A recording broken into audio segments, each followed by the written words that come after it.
The rope bit into Christina Ramirez's wrists as she stood on the auction block, her swollen belly straining against the thin fabric of her worn dress. The mountain wind cut through the crowd of rough men gathered in the dusty square, their voices rising in cruel bidding over her fate. She had stolen bread, one loaf. Now she carried a child with no father to claim it, and the law had deemed her fit only for sale to the highest bidder. $30. 40. The numbers climbed like vultures circling carrion. Christina closed her eyes against the jeers and catcalls, against the way their eyes lingered on her condition with a mixture of disgust and calculation. She had known this day would come when the sheriff found her with crumbs still clinging to her fingers in the baker's alley. Theft meant punishment. Pregnancy without marriage meant shame. Together they meant this moment, standing like livestock before men who saw her only as labor to be bought. $50. 60. The auctioneer's voice cracked like a whip over the crowd. Christina's legs trembled beneath her, whether from fear or the weight of the child she carried, she could not say. The baby moved restlessly inside her as if sensing the tension that radiated through her body like heat from a forge. She pressed her bound hands against her belly, whispering a silent prayer to a God who seemed to have abandoned her months ago. That was when she saw him. He stood apart from the crowd, tall and broad-shouldered, with dark hair that caught the afternoon light and eyes the color of storm clouds. Unlike the others who shouted and gestured wildly, he remained perfectly still, watching her with an expression she could not read. His clothes marked him as a man of means, well-made leather and wool that spoke of prosperity, but his face held none of the cruelty she had grown accustomed to seeing in the eyes of those with power. Aaron Gonzalez had come to town for supplies, not for a woman. But when he heard the commotion in the square and saw the pregnant girl on the block, something inside his chest tightened like a fist. He had seen enough cruelty in his 35 years, enough suffering to last several lifetimes. The sight of her standing there, dignity intact despite her circumstances, stirred something he had thought long dead. The bidding reached $75. The men were growing restless, their voices taking on an edge that made Christina's skin crawl. She could hear the hunger in their calls, the anticipation of what they planned to do with their purchase. Her throat constricted with panic, and she found herself searching the crowd for the tall stranger's face again. Aaron stepped forward. His voice, when it came, cut through the noise like a blade through silk. $100. The crowd fell silent. Heads turned to stare at the man who had just doubled the highest bid with the casualness of someone ordering coffee. The auctioneer's eyes widened, his gavel suspended in midair as he processed what he had heard. $100, Aaron repeated, his gaze never leaving Christina's face. Going once. The other bidders shifted uncomfortably, muttering among themselves. $100 was more money than most of them saw in 6 months. It was a fortune for a pregnant thief, more than her labor could possibly be worth. They began to drift away, shaking their heads and cursing under their breath. Going twice. The auctioneer's voice had taken on a reverent quality. Sold to the gentleman in the black coat. Christina's knees nearly buckled as the reality of what had just happened washed over her. She had been bought, purchased, like a sack of grain or a head of cattle, but by this stranger who looked at her as if she were something precious rather than something broken. As the ropes were cut from her wrists and the paperwork exchanged hands, she found herself studying his face for any sign of the intentions that had driven him to spend such an enormous sum. Before we see how this ends, tell us where you are watching from and hype this video in the comments. Aaron approached the platform where she stood, moving with the measured gait of a man accustomed to command. When he reached her, he removed his coat and draped it around her shoulders without a word. The wool was warm from his body heat and smelled of pine and leather and something indefinably masculine that made her pulse quicken despite her fear. You don't have to be afraid. Afraid, he said quietly, his voice pitched for her ears alone. I'm not like them. Christina wanted to believe him, but experience had taught her that men's words were often as worthless as yesterday's newspaper. Still, there was something in his tone, a gentleness that seemed at odds with his imposing size, that made her want to trust him despite every instinct screaming warnings. What do you want from me? She asked, her voice barely above a whisper. Aaron studied her face for a long moment, taking in the exhaustion etched around her eyes, the way she held herself despite her fear, the protective curve of her hand over her unborn child. "Nothing you're not willing to give," he said finally. "You need food and shelter. I need help running my ranch. Seems like a fair trade." The journey to Aaron's ranch took the better part of 2 days, winding through mountain passes and valleys that seemed untouched by civilization. Christina rode beside him in a wagon loaded with supplies, her body aching with each jostle and bump of the wheels over the rocky terrain. She had expected him to make demands of her during the trip, to claim what he had paid for, but he remained respectfully distant, speaking only to ask if she needed water or rest. The ranch, when they finally reached it, was larger than she had imagined. Rolling pastures stretched toward distant peaks, dotted with cattle that grazed peacefully in the afternoon sun. The house itself was solid and well built, constructed of logs and stone that would withstand the harsh mountain winters. Smoke rose from the chimney, suggesting warmth and comfort within. "This is your home now," Aaron said as he helped her down from the wagon. His hands were gentle on her waist, careful not to press too hard against her swollen belly. The gesture was so considerate, so unexpected, that Christina felt tears prick at the corners of her eyes. Inside, the house was clean and simply furnished, with wide plank floors and sturdy wooden furniture that spoke of craftsmanship and care. A fire crackled in the stone hearth, casting dancing shadows on the walls. It was more comfortable than any place Christina had lived since her parents died, more welcoming than she had dared to hope. Aaron showed her to a small room off the main living area, furnished with a narrow bed, a washstand, and a chest of drawers. The window looked out over the valley, framing a view that took her breath away. "Your room," he said simply. "You'll have privacy here. No one will disturb you." Christina sank onto the edge of the bed, overwhelmed by the sudden change in her circumstances. This morning she had been facing a future of servitude and abuse.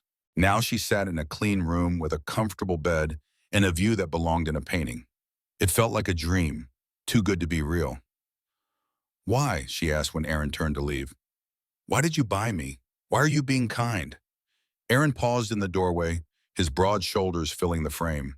For a long moment he was silent, and Christina wondered if he would answer at all. When he finally spoke, his voice was quiet and thoughtful. "I had a sister once," he said without turning around. "She found herself in circumstances similar to yours. No one helped her. She died giving birth to a child she couldn't feed, alone and afraid. I swore then that if I ever had the chance to help someone in her position, I would." He left her then, closing the door softly behind him. Christina sat in the gathering dusk, one hand pressed to her belly where the baby kicked and rolled. Outside her window, the mountains stood like sentinels against the darkening sky, and for the first time in months, she felt something that might have been hope. The days that followed fell into a comfortable routine. Aaron rose before dawn to tend to his cattle and horses, returning for breakfast that Christina prepared from supplies in his well-stocked pantry. He was unfailingly polite, thanking her for meals and asking about her comfort, but he maintained a careful distance that both relieved and puzzled her. She had expected demands, conditions, payment for his $100 investment. Instead, he treated her like a guest, asking nothing more than that she help with cooking and light housework. When she felt able, when her pregnancy made her too tired to stand for long periods, he simply prepared his own meals without complaint. "You don't have to wait on me," she told him one morning as he cooked eggs and bacon while she sat at the kitchen table, exhausted from a sleepless night. "I'm supposed to be working for you." Aaron glanced at her over his shoulder, taking in the dark circles under her eyes and the way her hand rested protectively over her belly. "You're growing a child," he said matter-of-factly. "That's work enough." His kindness was a constant surprise, so different from what she had experienced in her 23 years of life. Men had always wanted something from her, always expected payment for any consideration they showed. Aaron seemed content simply to share his space with her, asking nothing in return. As the weeks passed, Christina began to relax into the rhythm of life on the ranch. She learned that Aaron had built everything with his own hands, working alone for years to carve a living from the harsh mountain landscape. He was a man of few words but many skills, capable of mending fences, delivering calves, and fixing anything that broke around the homestead. She also learned that he was gentler than his size and stern expressions suggested. She watched him nurse a sick calf back to health, sitting up through the night to make sure it took milk from a bottle. She saw him rescue a bird with a broken wing, fashioning a splint from twigs and caring for it until it could fly again. One evening, as they sat by the fire after dinner, Christina worked on mending one of his shirts while Aaron read from a worn book of poetry. The domestic scene felt strange and comfortable at the same time, like playing house with a man who seemed to have no ulterior motives. "You never married?" she asked, breaking the companionable silence. Aaron looked up from his book, his dark eyes reflecting the firelight. "No," he said simply. "Never found the right woman, I suppose." "What about children? Don't you want a family?" He was quiet for so long that Christina thought he wouldn't answer. When he finally spoke, his voice was soft and distant. "I always thought I would someday, but someday has a way of never coming." Christina felt a flutter of something that might have been longing. Here was a good man, a kind man, living alone in his beautiful home with no one to share it with. And here she was, carrying a child that would never know its father, dependent on his charity for survival. The baby came on a night when winter storms lashed the mountains with wind and snow. Christina had been feeling restless all day, unable to find a comfortable position, pacing the house like a caged animal. Aaron watched her with growing concern, recognizing the signs from his years of helping animals give birth. When the first real contraction hit, doubling her over with pain, he was at her side immediately. "Easy," he said, his voice calm and reassuring. "Let's get you to bed." Christina gripped his arm as another wave of pain crashed over her. "I don't know how to do this," she gasped. "I don't know what I'm doing." Aaron helped her to her room, his movements sure and confident. "You don't have to know," he said. "Your body knows. Just trust it." The labor lasted through the night and into the next day. Aaron stayed with her through all of it, bringing water and cool cloths, supporting her when she needed to walk, holding her hand when the pain became overwhelming. He had delivered countless calves and foals, but this was different. This mattered in a way that made his chest tight with anxiety. When the baby finally came, slipping into the world with a lusty cry that filled the small room, Aaron felt something shift inside him. The child was perfect, red-faced and angry at being disturbed, with a shock of dark hair and tiny fists that waved in indignation. "A girl," he announced, wrapping the baby in a clean towel and placing her on Christina's chest. "She's beautiful." Christina looked down at her daughter with wonder and exhaustion. The baby's eyes were dark and alert, seeming to take in this new world with serious consideration. "She's so small," Christina whispered, touching the infant's cheek with one finger. "She's perfect," Aaron said, and meant it. The sight of mother and child together stirred something primitive and protective in him, a fierce desire to keep them both safe from anything that might harm them. In the days that followed, Aaron found himself taking on the role of provider and protector with an intensity that surprised him. He rose even earlier to complete his ranch work quickly, eager to return to the house where Christina was learning to care for her daughter.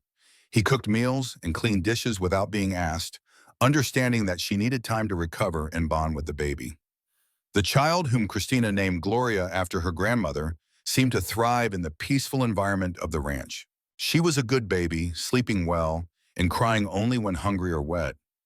Aaron found himself fascinated by her tiny perfection, by the way her fingers wrapped around his thumb with surprising strength, by the serious expression she wore while studying his face. "You're good with her," Christina observed one afternoon as she watched Aaron rock the baby while she prepared dinner. "Have you done this before?"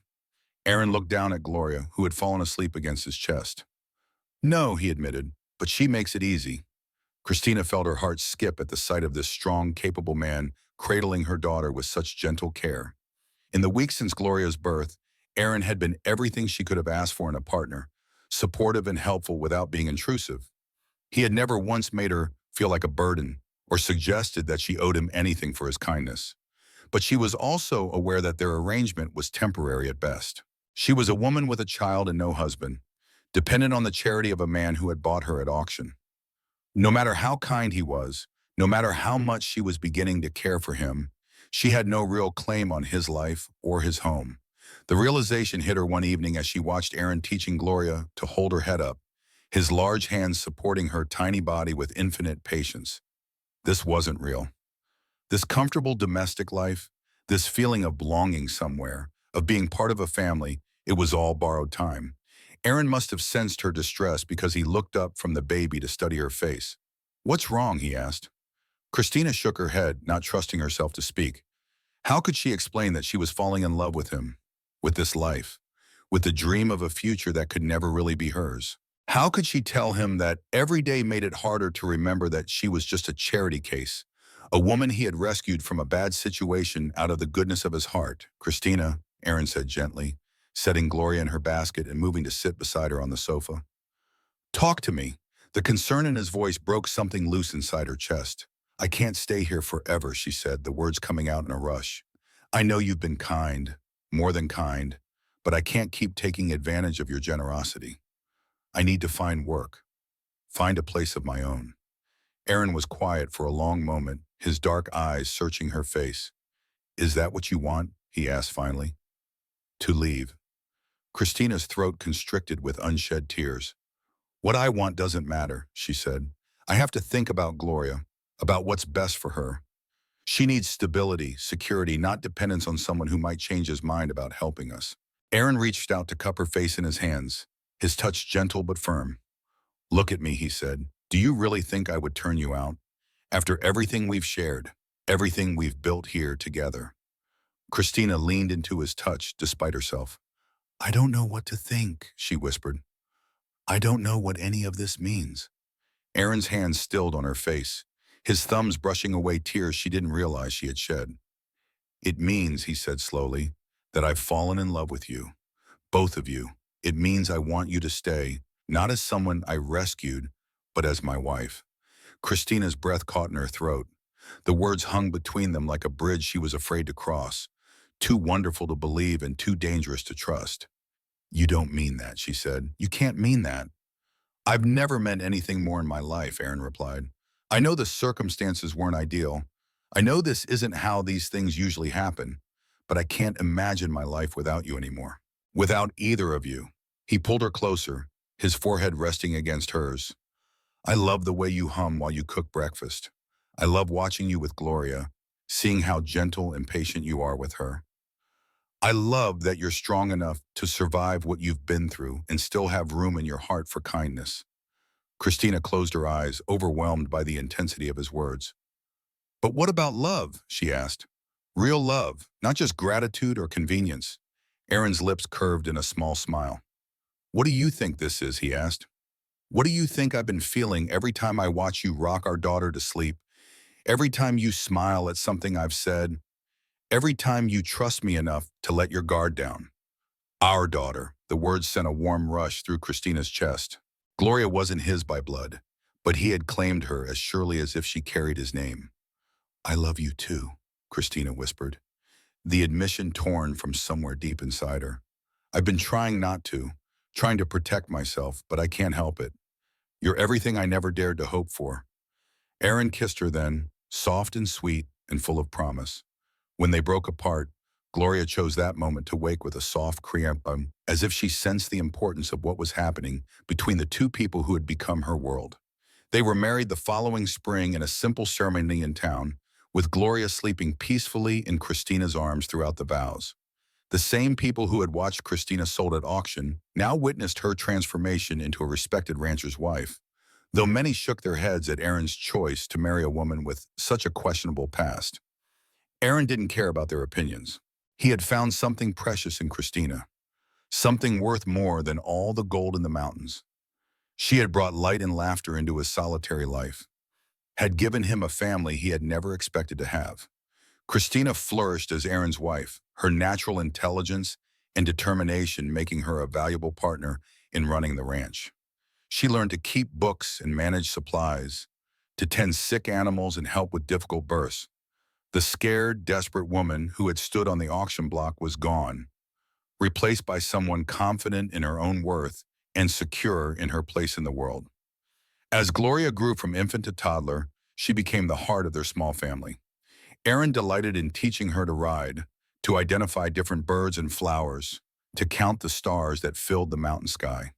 She called him Papa from her first words, never knowing that he wasn't her biological father, never needing to know because his love for her was complete and unconditional. The ranch prospered under their joint care. Aaron's cattle multiplied, his reputation as an honest dealer grew, and their home became known throughout the valley as a place where travelers could find a warm meal and a safe place to sleep. Christina's cooking became legendary, and more than one cowboy made detours just to taste her apple pie. But their happiness was not without its challenges.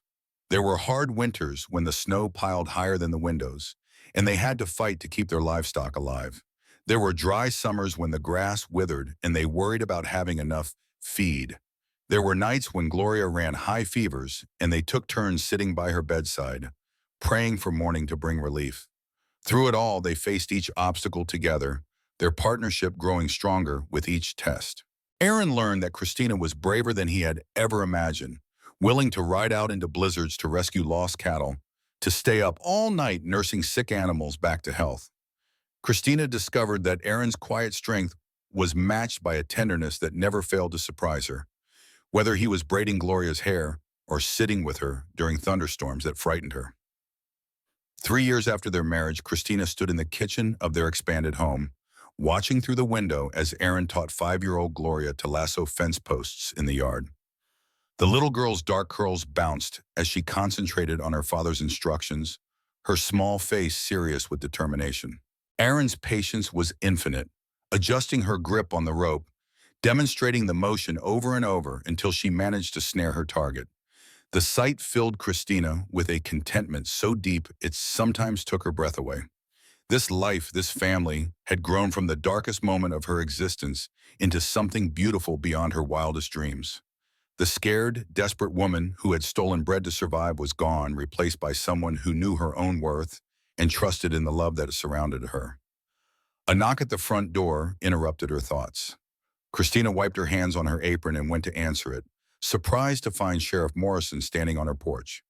He was an older man with graying hair and kind eyes, someone who had always treated her with respect despite knowing her history. "Afternoon, Mrs. Gonzalez," he said, removing his hat. "Sorry to bother you, but I have some news I thought you should hear." Christina invited him in, offering coffee, which he accepted gratefully. They sat at her kitchen table, the same one where she had shared so many meals with Aaron and Gloria, while the sheriff gathered his thoughts. "It's about the man who got you with child," he said finally, his voice gentle but direct. "We found him." Christina's cup rattled against the saucer as she set it down. Her hands had begun to tremble, and she clasped them together in her lap to still them. She had not thought about Gloria's biological father in years, had pushed all memories of that brief, brutal encounter from her mind. "He's been arrested," the sheriff continued, "running a confidence game down in Denver, cheating folks out of their life savings. When they searched his belongings, they found letters he wrote but never sent, talking about a woman he left behind who was carrying his child." Christina felt the blood drain from her face. "What kind of letters?" she asked. "The kind that suggest he's been thinking about you, about the child. The kind that suggest he might come looking for you when he gets out of prison."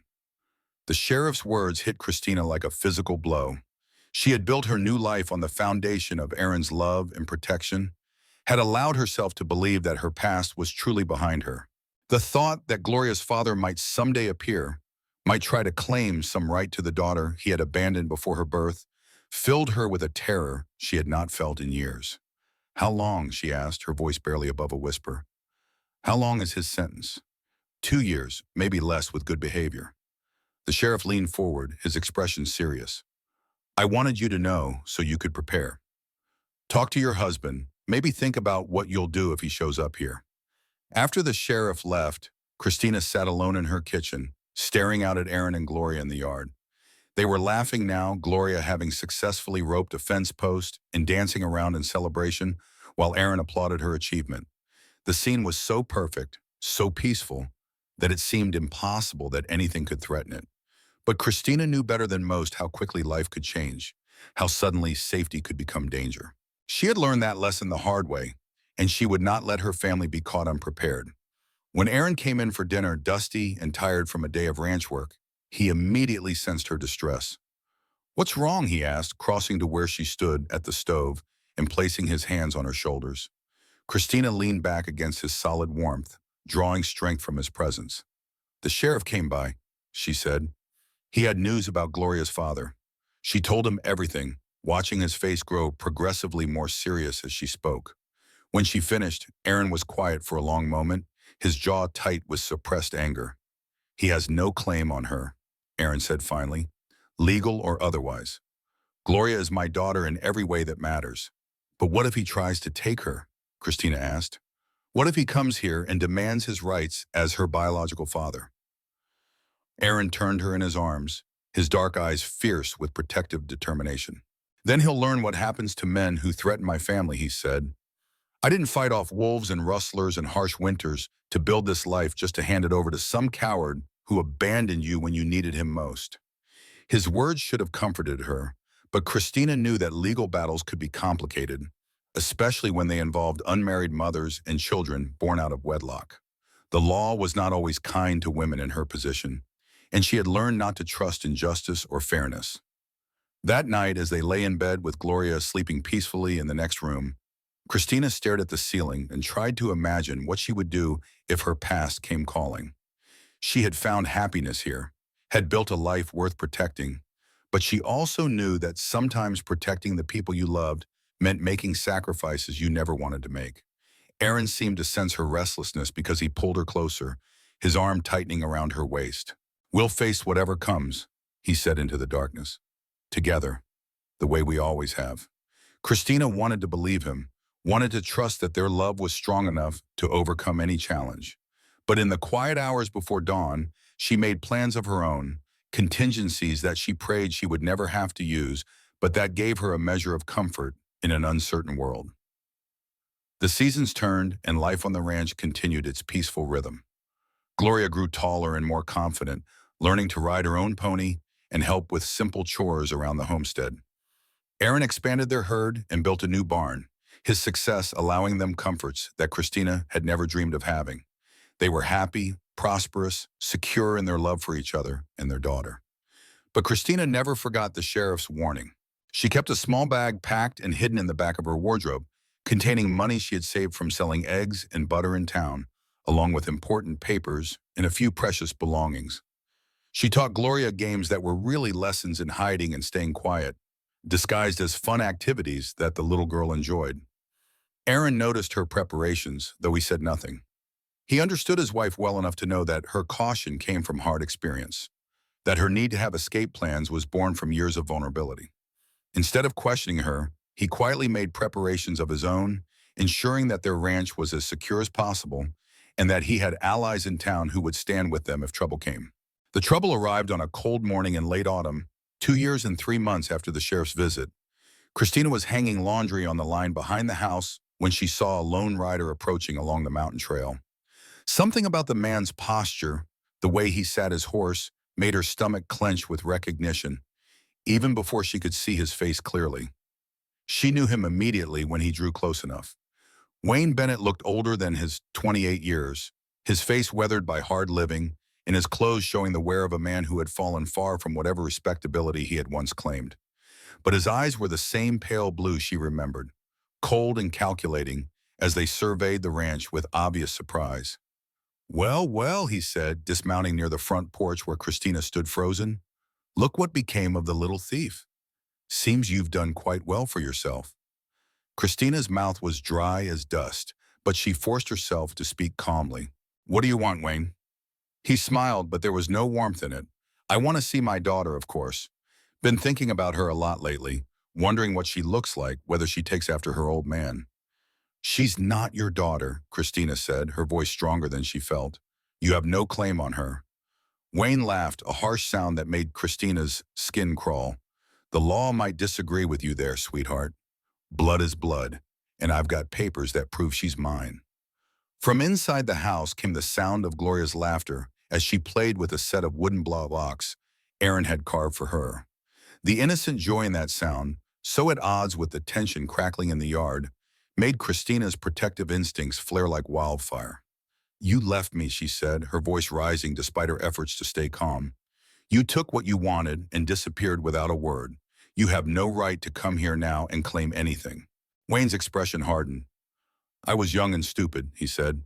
"Made some mistakes, but I've had time to think about things, time to realize what I gave up. I want my daughter, and I want you too. We could be a family, the way we should have been from the beginning. The front door opened, and Aaron stepped onto the porch. He moved with the controlled grace of a predator, his eyes fixed on Wayne with unmistakable hostility.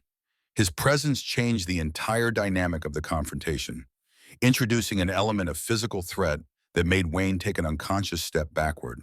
"You're trespassing," Aaron said, his voice deadly quiet. "I suggest you leave."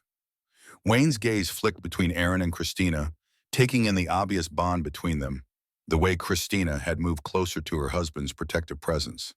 "So this is the man who bought you," he said with a sneer. "Tell me, does he know what kind of woman he married? Does he know about the things you did before you got caught stealing bread?" Aaron descended the porch steps slowly, his hand resting casually on the gun at his hip. "I know everything I need to know about my wife," he said. "She's brave, loyal, and worth 10 of you. Now get off my land." Wayne held his ground, though Christina could see the calculation in his eyes as he sized up Aaron's obvious advantages in strength and position. "I'm not leaving without my daughter," he said. "I have rights. You have nothing," Aaron replied. "Gloria is my daughter. I've raised her, provided for her, loved her since the day she was born. You're nothing to her but a stranger with a bad reputation and worse intentions." The confrontation might have escalated further, but Gloria chose that moment to come running out of the house, her dark curls flying as she launched herself at Aaron's legs. "Papa!" she cried. "Look what I made!" She held up a tower of blocks, proud of her architectural achievement. Aaron scooped her up in his arms, his expression softening as he looked at the little girl who had become the center of his world. "That's beautiful, sweetheart," he said. "You're getting so good at building things." Wayne stared at the scene before him, at the child who looked nothing like him and everything like her mother, at the easy affection between Gloria and the man she called father. For a moment, something that might have been regret flickered across his features. "She doesn't even know me," he said almost to himself. "And she never will," Christina said firmly. "You made your choice 5 years ago when you walked away. We've made ours now." Wayne's jaw tightened, and Christina saw the moment when whatever softness had briefly appeared in his expression hardened back into determination. "Maybe she doesn't know me yet," he said, "but that can change. I'm her father, and I have legal rights that won't disappear just because you've found yourself a comfortable situation." Aaron set Gloria down gently, his movements careful and controlled. "Go inside and play, sweetheart," he told her. "Mama and I will be in soon." Gloria looked between the adults, sensing the tension even if she didn't understand its source. Her dark eyes, so like her mother's, were wide with uncertainty. "Is everything okay, Papa?" she asked. "Everything's fine," Aaron assured her, his voice warm and reassuring. "Go on now." After Gloria disappeared into the house, Aaron turned his full attention back to Wayne. His stance was relaxed, but Christina knew him well enough to recognize the coiled readiness in his posture, the way his hand stayed close to his weapon. "Let me make something clear," Aaron said, his voice carrying the quiet authority of a man accustomed to being obeyed. "That little girl is my daughter in every way that matters. I was there when she was born. I've been there for every fever and every nightmare, every first word and every scraped knee. You're nothing to her but a biological accident." Wayne's face flushed with anger. "You can't just steal a man's child and pretend it's legal," he snarled. "I don't care how much money you have or how big your ranch is. She's mine by blood, and blood trumps everything else." "Blood doesn't make you a father," Christina said, stepping forward despite Aaron's protective presence. "Love does. Sacrifice does. Being there when she needs you does. You've never done any of those things." Wayne turned his cold gaze on her, and Christina saw something dangerous flickering in his pale eyes. "You think you're so high and mighty now, don't you?" he said. "Living in your big house with your rich husband, playing at being a respectable woman. But I remember what you really are. I remember how eager you were that night, how you begged for it." The words hit Christina like physical blows, bringing back memories she had worked years to bury. She felt Aaron tense beside her, felt the rage radiating from him like heat from a forge. Wayne's crude attempt to shame her in front of her husband was calculated cruelty, designed to hurt and humiliate. But Christina had learned strength in the years since that terrible night. She had discovered her own worth through Aaron's love and respect, had built a life based on dignity and mutual care. Wayne's words could not touch the woman she had become. "You're right," she said, her voice steady despite the pain his words had caused. "I was desperate that night. Hungry, alone, afraid. You took advantage of that desperation, and then you left me to face the consequences alone. But I survived. I built something better than you could ever imagine, and I won't let you destroy it." Wayne's smile was cruel and knowing. "We'll see about that," he said. "I've got a lawyer in Denver who thinks I have an excellent case. Unmarried mother, child born out of wedlock, father's rights never formally terminated. Could be very interesting to see how a judge views your little arrangement here." He remounted his horse, looking down at them with satisfaction. "I'll be back," he said, "with papers and a sheriff if necessary. Enjoy your happy family while you can." After he rode away, Christina and Aaron stood in their yard for a long moment, the threat hanging over them like storm clouds. Finally, Aaron turned to her, his face grave with concern. "How much of what he said was true?" he asked. "About having legal grounds." Christina's shoulders sagged with exhaustion. "I don't know," she admitted. "The law isn't always fair to women like me. If he can prove paternity and we can't prove abandonment or unfitness, he might have a case." Aaron pulled her into his arms, holding her tight against his chest. "We'll fight him," he said. "Whatever it takes, however long it takes, we'll fight him." But even as she drew comfort from his strength and determination, Christina was making other plans. She knew Wayne Bennett better than Aaron did, knew the kind of man he was and the lengths he would go to get what he wanted. If legal means failed him, he would try other methods, and she would not let her family be caught unprepared. That night, after Gloria was safely asleep, Christina and Aaron sat by the fire and discussed their options. They could hire a lawyer, fight Wayne's claims in court, hope that justice would prevail. They could try to prove that Wayne was unfit to be a father, though his prison record might not be enough to overcome blood ties in the eyes of the law, or they could disappear. The thought hung unspoken between them, but Christina knew Aaron was considering it too.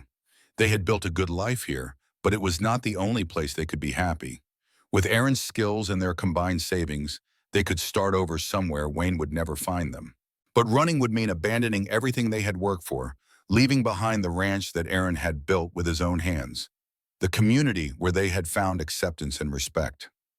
It would mean living in constant fear of discovery, never knowing if Wayne might appear on their doorstep again. "We'll wait and see what his next move is," Aaron decided finally. "If he comes back with legal papers, we'll deal with that. If he tries anything else, anything that threatens you or Gloria, then we'll consider other options." Christina nodded, but privately she had already made her decision.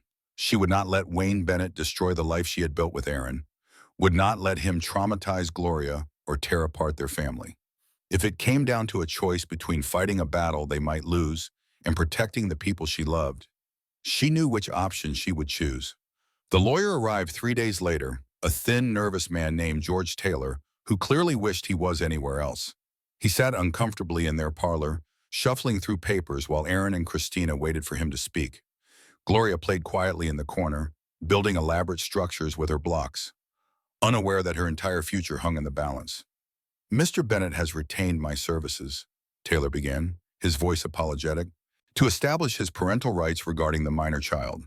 He has documentation proving paternity and is prepared to petition the court for custody." Aaron leaned forward in his chair, his expression dangerous. "What kind of documentation?" Taylor cleared his throat nervously. "A sworn affidavit detailing his relationship with Mrs. Gonzalez, along with witness statements placing them together at the time of conception. He also has letters he wrote but never sent, expressing his desire to be part of the child's life." Christina felt sick. The letters the sheriff had mentioned, the ones Wayne had written in prison, were now being used as evidence of his paternal interest. The irony was bitter, that words never meant to be seen could now be used to tear apart her family. "Those letters were never sent," she said. "He abandoned me completely. He has no right to claim parental interest now." "The law recognizes biological father's rights regardless of past actions," Taylor replied unhappily. "Unless there's evidence of abuse or complete unfitness, the court generally favors maintaining parent-child relationships." Aaron's hand clenched into a fist on the arm of his chair. "He's a convicted criminal," he said. Surely that counts for something.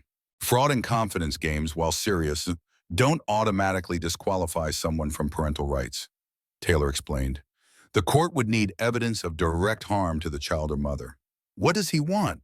Christina asked, though she dreaded the answer. Full custody, and Taylor said quietly. He claims the child has been alienated from him by your marriage to another man and needs to be returned to her biological father to establish a proper relationship. The words hit Christina like a physical blow. The thought of Gloria being taken away, of being forced to live with a stranger who saw her only as a possession to be claimed, was unbearable. She looked at her daughter so innocent and happy in her play and felt a fierce maternal rage that threatened to consume her. Over my dead body, Aaron said, his voice deadly quiet. Taylor shifted uncomfortably. I understand your feelings, he said, but I have to advise you that fighting this could be expensive and the outcome is uncertain. Mr. Bennett is prepared to offer a compromise. What kind of compromise? Christina asked, though every instinct told her she wouldn't like the answer.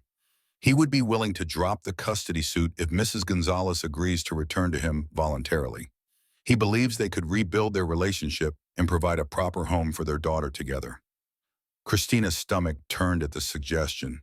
The idea of leaving Aaron, of subjecting herself and Gloria to Wayne's control, was horrifying beyond words. She could see the calculation behind the offer, the way Wayne was using their daughter as leverage to get what he really wanted. That's not a compromise, Aaron said, rising from his chair with barely controlled fury. That's extortion. Taylor gathered his papers hastily, clearly eager to escape the tension in the room. I'll need your answer within a week, he said. After that, Mr. Bennett will proceed with formal legal action.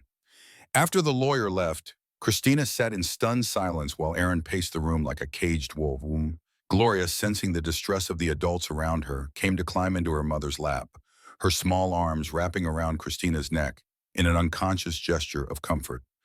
Mama, Gloria said, her voice small and uncertain. Why are you sad? Christina forced a smile, smoothing her daughter's dark curls. I'm not sad, sweetheart, she lied. Just thinking about some grown-up things. But Gloria was a perceptive child, and she studied her mother's face with serious dark eyes. Is the mean man going to take me away? She asked. The question pierced Christina's heart. She had tried so hard to shield Gloria from the adult tensions swirling around them, but children were more aware than adults often realized.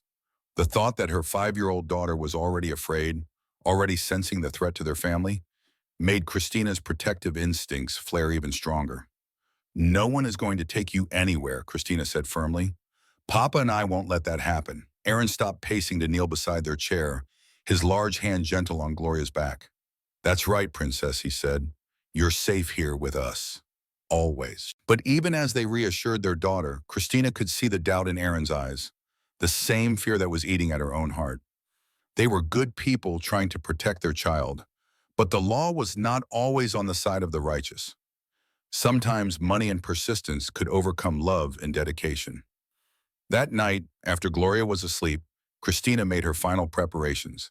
She packed the hidden bag more carefully, including extra clothes for Gloria and medicines they might need on the road. She counted their savings, calculating how far it might take them and how long they could survive on the run. Aaron found her in their bedroom, staring out the window at the moonlit mountains that had been their sanctuary for so many years. He didn't need to ask what she was thinking, could read her intentions in the set of her shoulders and the careful way she was memorizing the view. When? He asked simply. Tomorrow night, she replied. Before he can file any papers, before this goes any further, we'll take Gloria and disappear. Start over somewhere he'll never find us. Aaron was quiet for a long moment, and Christina knew he was weighing everything they would lose against everything they stood to gain. The ranch, their friends, their reputation, their legal standing, all of it would be sacrificed for the chance to keep their family together. All right, he said finally. Where do we go? Christina turned from the window to face him, seeing her own determination reflected in his dark eyes. West, she said. California maybe, or Oregon. Somewhere we can disappear into a crowd, start fresh with new names. Aaron nodded, already planning the practical details. We'll need to sell what we can quietly, convert everything to cash. Leave the livestock with neighbors. make it look like a normal trip to town. They spent the rest of the night making careful plans, discussing routes and timing, contingencies and cover stories. It felt surreal to be planning their own disappearance from the life they had built together, but Christina felt no regret. She would give up everything she owned to protect Gloria from Wayne Bennett's selfish cruelty. The next evening, as the sun set behind the mountains they might never see again, Christina walked through their home one last time. Every room held memories of the happiness they had found here, the love they had built from the ashes of her desperate circumstances. The kitchen where Aaron had taught her to make his favorite bread, the parlor where they had spent countless evenings by the fire, Gloria's room with its carefully carved toys and cheerful quilts. She paused in the doorway of their bedroom, looking at the bed where Gloria had been born, where she and Aaron had discovered the depths of their love for each other. This house had been her sanctuary, her first real home since childhood, and leaving it felt like tearing away a piece of her heart. But when she heard Gloria's laughter from the front yard where Aaron was helping her pack her favorite doll for their trip, Christina's resolve strengthened. Home wasn't a place, it was the people you loved. As long as she had Aaron and Gloria, she could build a new life anywhere. They left just after midnight, their wagon loaded with supplies and their most precious belongings. Aaron had arranged for a neighbor to check on the ranch, telling him they were visiting Christina's sick aunt in Colorado and weren't sure when they'd return. It was a thin story, but it would buy them time before anyone realized they were truly gone. Gloria slept peacefully in the back of the wagon, wrapped in warm blankets and cushioned by feather pillows. She thought they were going on an adventure, a special trip to see new places and meet new people. Christina prayed that her daughter's innocence would last long enough for them to find safety. The journey west was harder than Christina had anticipated. They traveled mostly at night to avoid being seen, sleeping during the day in hidden camps or abandoned buildings. Aaron's knowledge of the wilderness served them well, guiding them along paths that avoided main roads and populated areas. But the constant vigilance was exhausting, and Gloria began to ask questions they couldn't answer. Why couldn't they stay in hotels like other travelers? Why did Papa keep looking over his shoulder? Why did Mama seem so worried all the time? Christina did her best to make it seem like a game, teaching Gloria to be quiet when strangers were near, to help watch for riders on their trail. But she could see the strain beginning to tell on her daughter, the way Gloria clung more tightly to her doll and asked repeatedly when they were going home. They had been traveling for 2 weeks when Aaron spotted the dust cloud on the horizon behind them. It was late afternoon and they were crossing an open valley with little cover, their wagon clearly visible to anyone following the same route. How many? Christina asked, her heart hammering against her ribs. Aaron shaded his eyes against the sun, studying the approaching riders. 3, maybe 4, he said grimly, moving fast. They pushed their horses harder. But the wagon was heavy and their animals were tired from days of hard travel. The riders behind them were gaining ground steadily, and it was clear they would be overtaken before they could reach the cover of the forest ahead. Aaron made a quick decision, turning their wagon toward a cluster of rocks that offered some protection. We make a stand here, he said, checking his rifle and pistol. Maybe we can convince them to leave us alone. But even as he spoke, Christina knew it was futile. Wayne had found them somehow, had tracked them across hundreds of miles of wilderness with the persistence of a bloodhound. Their flight had only delayed the inevitable confrontation, and now they were trapped in the middle of nowhere, with no law to protect them and no neighbors to call for help. The riders came into view as the sun touched the western mountains, and Christina's heart sank as she recognized Wayne's distinctive silhouette in the lead. He had brought 2 other men with him, rough-looking characters who probably served as hired muscle. The odds were not in their favor. Gloria had awakened during their frantic flight and now pressed close to Christina's side, her dark eyes wide with fear. She might not understand what was happening, but she could sense the danger that surrounded them. Stay behind the rocks, Aaron told Christina quietly. No matter what happens, keep Gloria safe. He stepped out from their makeshift shelter, his rifle held ready, but not quite aimed at the approaching riders. Wayne and his companions reined in about 50 feet away, close enough to talk but far enough to avoid being an easy target. Quite a chase you've led us on, Wayne called out, his voice carrying easily across the desert air. But it's over now, time to come home. This is our home, Aaron replied, gesturing to encompass the vast wilderness around them. Wherever my family is, that's home. Wayne laughed harshly. Your family, he said with emphasis. That's rich coming from a man who bought a woman at auction like she was livestock. You think that makes you her husband. You think that gives you rights to my daughter. It makes me more of a husband than you've ever been, Aaron shot back. More of a father, too. Gloria doesn't even know your name. She will, Wayne said confidently. She'll learn all about her real daddy once we get back to civilization. Once we straighten out this whole mess you've made of things. Christina could hear the threat in his words, the implication that he would use force if necessary to take what he wanted. She looked down at Gloria, who was clutching her doll and watching the confrontation with frightened eyes, and felt a mother's desperate fury rise in her chest. She would not let this man destroy her daughter's life. She would not let him tear apart the family they had built with such love and care. If Wayne wanted a fight, she would give him one, but it would be on her terms. Without warning, Christina stepped out from behind the rocks, her own pistol drawn and aimed directly at Wayne's chest. The weapon felt heavy in her hands, but her grip was steady and her resolve was absolute. You want me? She called out, her voice carrying clearly across the space between them. Fine, but you leave my daughter and my husband out of it. This is between you and me. Wayne's eyes glittered with satisfaction as he saw Christina emerge from cover, but his expression grew wary when he noticed the gun in her hands. The other two men shifted nervously in their saddles, clearly not having expected armed resistance from a woman. Now that's more like it, Wayne said, though he kept his hands visible and made no sudden movements. Always knew you had fire in you, Christina. That's what attracted me in the first place. What attracted you was that I was desperate and alone, Christina replied, her voice steady despite the fear coursing through her veins. You saw someone you could use and discard, and that's exactly what you did. Behind her, she could hear Gloria whimpering softly, could sense Aaron's tension as he tried to cover multiple targets with his rifle. The situation was balanced on a knife's edge, one wrong move away from violence that could destroy everything she was trying to protect. I made mistakes, Wayne admitted, though his tone suggested he didn't consider them particularly serious. But I'm here now, aren't I? Ready to take responsibility, ready to be a father to my daughter and a husband to you. You're 5 years too late, Christina said. Gloria already has a father, one who's been there since the day she was born.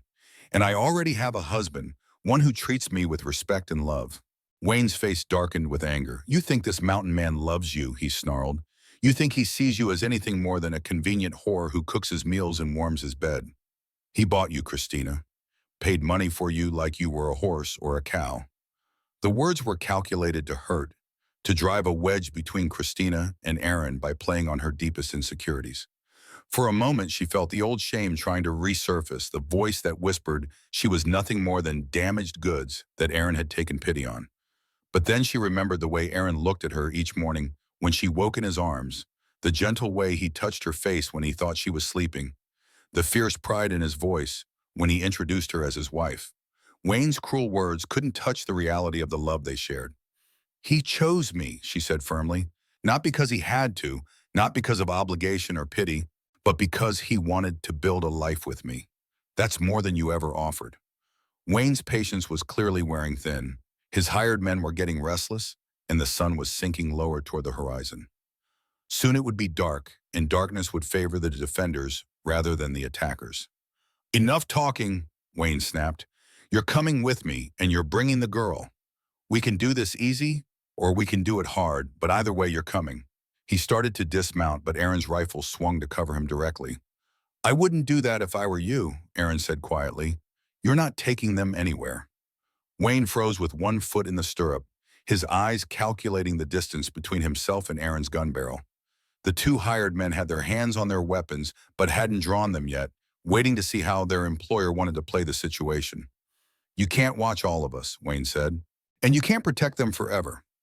Sooner or later, you'll make a mistake, and when you do, I'll be there. Maybe, Aaron agreed, but I don't have to protect them forever. I just have to protect them from you. The standoff stretched taut as a bowstring, everyone waiting for someone else to make the first move. Christina could feel sweat beading on her forehead despite the cool evening air, could hear her heart hammering so loudly she was sure everyone could hear it. Then Gloria made a small sound of distress, and Christina's maternal instincts overrode everything else. She couldn't let her daughter witness a gunfight, couldn't risk Gloria being caught in crossfire or traumatized by violence. Whatever happened next, she had to get her child to safety first. Gloria, she called softly, not taking her eyes off Wayne. Remember the game we played about being very quiet and very still? I need you to play that game now.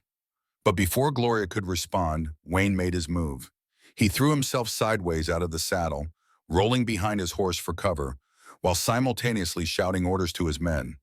The desert erupted in gunfire as all pretense of negotiation vanished. Aaron's rifle cracked, and one of the hired men tumbled from his saddle with a cry of pain.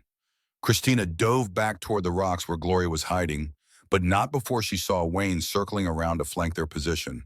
The man was a coward when faced with equal opposition, but he was also cunning and determined. "Stay down," Christina shouted to Gloria as bullets whined off the rocks around them. She could hear Aaron returning fire methodically, his shots carefully aimed and spaced. But they were outnumbered and outgunned, and their ammunition wouldn't last forever. The battle raged for what felt like hours, but was probably only minutes. Wayne and his remaining man kept up a steady fire that prevented Aaron from moving to a better position, while Christina tried to shield Gloria from the chaos erupting around them. Then she heard Aaron cry out, a sound of pain that made her blood turn to ice. When she risked a glance around the rocks, she saw him clutching his left shoulder while blood seeped between his fingers. He was still shooting, still fighting to protect them, but he was wounded and weakening. Christina made a decision that surprised even her. She handed Gloria her doll and kissed her daughter's forehead gently. "Stay here," she whispered. "No matter what happens, stay hidden until it's safe." Then she stood up and walked out from behind the rocks, her hands raised but still holding her pistol. "Wayne," she called out, "I'll come with you. Just let them go." The shooting stopped abruptly. Wayne emerged from cover, his gun trained on her, but a triumphant smile spreading across his face. "Now you're being sensible," he said. "Drop the gun and come here." Christina hesitated for a moment, looking back at Aaron, who was trying to stand despite his wound, his eyes desperate with the need to protect her. She mouthed the words, "I love you," then turned back to Wayne and let her pistol fall to the ground. But as she started walking toward him, Christina's hand moved to the small knife she kept hidden in her boot, the same knife she had carried since her days of desperation on the streets. Wayne thought he had won, thought she was surrendering meekly to his demands. He had no idea that she was walking into striking distance with a weapon he didn't know about and a determination he couldn't comprehend. She would protect her family, whatever the cost to herself. Wayne's smile widened as Christina approached, his gun lowering slightly as he assumed victory. Behind him, his remaining hired man kept Aaron covered, preventing any last-minute heroics. The desert had grown quiet except for the sound of Christina's footsteps on the rocky ground and Aaron's labored breathing as he fought to stay conscious despite his wound. "That's my girl," Wayne said when Christina was within arm's reach. "I knew you'd see reason eventually. Always were a practical woman, even when you were young and foolish." Christina stopped just outside his reach, her eyes meeting his with a calmness that should have warned him. "I was never your girl," she said quietly, "and I was never foolish enough to trust you." Wayne's expression began to change as he registered something dangerous in her tone, but it was too late. Christina's hand moved with desperate speed, the knife appearing in her grip as if by magic. She drove the blade upward under his ribs, angling toward his heart with the precision of someone who had nothing left to lose. Wayne's eyes widened in shock and pain as he staggered backward, his gun falling from nerveless fingers. The hired man spun toward the commotion, giving Aaron the opening he needed. Despite his wound, Aaron's shot was true, and the last of Wayne's men crumpled to the ground. Wayne fell to his knees, his hands pressed to the wound in his chest as blood seeped between his fingers. He looked up at Christina with disbelief and something that might have been respect. "You always were tougher than you looked," he gasped. Christina stood over him, her face hard with years of suppressed anger and fear. "You should have stayed away," she said. "You should have left us alone." Wayne tried to speak again, but the words were lost in a gurgle of blood. He pitched forward onto the desert floor and lay still, his threat to their family finally ended. Christina dropped the knife and ran to where Aaron sat propped against a rock, his face pale but his eyes alert. "How bad is it?" she asked, examining his wounded shoulder with gentle hands. "I'll live," Aaron said, managing a weak smile. Bullet went clean through, nothing that won't heal with time and care. Gloria emerged from her hiding place, her dark eyes wide with confusion and fear. The little girl had witnessed more violence than any child should see, but she seemed to understand that the danger was past.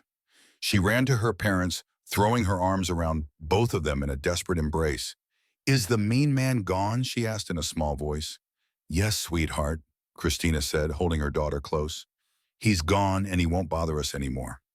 They spent that night camped beside the rocks where they had made their stand, tending Aaron's wound and trying to process what had happened.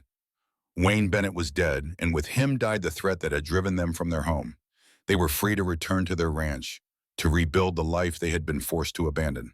But Christina found herself reluctant to leave the desert where she had finally faced down her demons. Here, under the vast, star-filled sky, she had discovered reserves of courage she hadn't known she possessed. She had protected her family not through flight or surrender, but through her own fierce determination to preserve what she loved. The journey home took longer than their desperate flight had, partly because of Aaron's injury, but mostly because they were no longer running from anything.